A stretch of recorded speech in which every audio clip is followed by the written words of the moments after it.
Kuri uyu wa kane igenekerezo rya 17 Nyakanga umwaka w'ibihumbi 2020 ku mutumba Nkoronko uri muri zone Buhinyuza komine Buhiga intara ya Karusi niho umunyamabanga ntahegayezwa mu bushikiranganje bw'uburimyi ubworozi n'ibidukikije Engineer Emmanuel Ndorimana yari yishikiye kuraba aho bagijeje ikivi no kwifadikanya n'abene gihugu mu bikorwa byo gutunganya amatuta yo guteguriramo imivyaro y'ibiti bigizwe n'imikaratusi amagereveriyo n'ibindi aho hari mu ntumbero yo gushira mu ngiro wa mugambi ewe Burundi urambaye wishinze gukingira ibidukikije ubicishije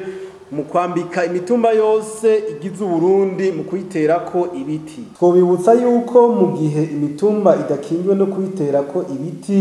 iyo imvura iguye amazi yose acatembana inguvu nyinshi, inkukura ikaba nyinshi, imyonga igasidagurika, abarimyi bakahombera izo barimye ndetse n'amatongo yabo bahora barimamwo agatwarwa bagasigara bifumbereje. Dukingire ibinyabuzima byo soko yo kubaho neza.